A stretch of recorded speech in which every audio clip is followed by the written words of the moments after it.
మనం చేయవలసిందల్లా ఒకటే, మళ్ళొక్కసారి కొద్దిగా ధైర్యం తెచ్చుకొని ఓపిక తెచ్చుకొని కొద్దిగా మొన్నటి ఎన్నికల్లో మనకు ఎదురైన ఒక ఎదురు దెబ్బను పక్కకు పెట్టి ఈ పార్లమెంట్ ఎన్నికల్లోనే కామారెడ్డిలో తిరిగి మళ్ళీ మన జైత్ర యాత్ర మొదలు పెట్టాలని చెప్పి నేను హృదయపూర్వకంగా మీ అందరిని కూడా కోరుతా ఉన్నా.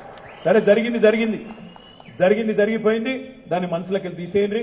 ఎవరిని క్షమించమని అడిగే అవసరం కూడా లేదు. మా గంపన్న అన్నాడు, సార్ను క్షమించమని కొడుతున్నా అన్నాడు. నిజానికి మీరేం తక్కువ చేయలే. ఎక్కడోళ్ళక్కడ మీరు దండలాడినరు, ఎక్కడోళ్ళక్కడ గట్టిగా ప్రతి ఊర్లో ప్రతి నాయకుడు ప్రతి కార్యకర్త గెలవాలనే కమిట్మెంట్ తోనే పనిచేసింది. మీరేం తక్కువ చేయలే. కానీ పెద్దలు ఎప్పుడో చెప్పిండ్రు నిజాం కడప దాటే లోపల అబద్ధం ఊరంతా తిరిగేస్తుందట. గదే అయింది కామారెడ్డిలో. ఒకడు అంటాడు కేసీఆర్ రాగానే భూములు గుంజుకుంటాడు అంటాడు. అరే ఎందుకు గుంజుకుంటాడు రాబాయి మనం సంజాయించే లోపలనే అయ్యో గుంజుకుంటాడట, ఇది పోతుందట, అది పోతుందట, మొత్తం ఇంకా రోడ్డు రానే లేదు, నా భూమి పోతుందట, నీ భూమి పోతుందట, అసైన్డ్ భూములు గుంజుకుంటాడట. ఇట్లా ఇష్టం వచ్చిన ప్రచారాలు చేసి అదొక రకమైన మోసం. రకరకాల ప్రచారాలు, ఒకటి కాదు రెండు కాదు. కేసీఆర్ ఇడిచిపెట్టిపోతాడు కామారెడ్డి, గెలిస్తే ఇక్కడ ఉంటాడా? గజ్వెల్లో చెప్పిండు నేను అటే పోతా అన్నాడు, ఇక్కడ ఉండడు, నేనే ఈడుంటా అని ఒక ఆయన. ఇట్లా రకరకాల ప్రచారాలు చేసి రంగుల కళ లాంటి సినిమా చూపెట్టి ఇష్టం వచ్చిన హామీలు అసంబద్ధమైన నోటికొచ్చిన హామీలు ఇచ్చి ఇవాళ కాంగ్రెస్ గవర్నమెంట్కి వచ్చింది, ఇక్కడ బీజేపీ ఎమ్మెల్యే గెలిచింది. సరే, అది జరిగిపోయింది. నా విజ్ఞప్తి మీ అందరితో ఒకటే, మనం నిరాశ పడవలసింది, హతాశులు కావాల్సింది ఏమీ లేదు. ఎందుకంటే మీ ఉమ్మడి నిజామాబాద్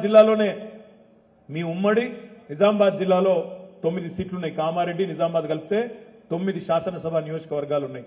ఇక్కడ 2 గెలిచినాం, బాల్కొండ గెలిచినాం, బాన్స్వాడ గెలిచినాం.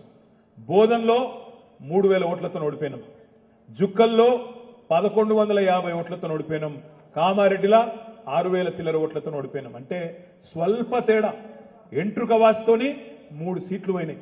లేకపోతే ఆ 3 కూడా గెలిస్తే ఇవాళ 9లో 5 మనమే ఉందుము, ముంగట మనమే ఉందుము. కానీ చిన్న పొరపాట్లు, చిన్న లోటుపాట్లు, చిన్న మనకుండే పట్టింపుల వల్ల కొంత నష్టం జరిగిన మాట వాస్తవం. కానీ నేను మిమ్మల్ని ప్రార్థించేది, కోరేది, మా ఎలక్షన్ అయిపోయింది, ఎమ్మెల్యే ఎలక్షన్ అయిపోయింది. మనకు ప్రజలు 3వ వంతు సీట్లు ఇచ్చిండ్రు. 119 సీట్లల్లా 39 సీట్లు అంటే తక్కువ సంఖ్య ఏం కాదు. 39 సీట్లు ఇచ్చి గౌరవప్రదమైన ప్రతిపక్ష పాత్ర ఇచ్చిండ్రు. మనం ప్రజలకు కూడా ధన్యవాదాలు చెప్పాలి. ఎందుకంటే తెలంగాణ తెచ్చినాం కాబట్టే 10 ఏళ్లు మనకు ప్రభుత్వాన్ని ఇచ్చిండ్రు, నడిపించే అవకాశం కూడా ఇచ్చిండ్రు. వాళ్ళ తప్పేం లేదు. నిజంగా చెప్పాలంటే రేవంత్ రెడ్డి తప్పు కూడా లేదు. రేవంత్ రెడ్డి ఖుల్లా చెప్పిండు, సిగ్గుపడలేదు, టీవీలలోనే చెప్పిండు, ప్రజలు మోసపోవాలనే కోరుకుంటారు, ప్రజలు మోసగాళ్ళనే నమ్ముతారు, మాకు మోసం చేయక తప్పదు, ప్రజలు కోరుకునేదే మేము చేస్తాము అని రేవంత్ రెడ్డి చెప్పిండు.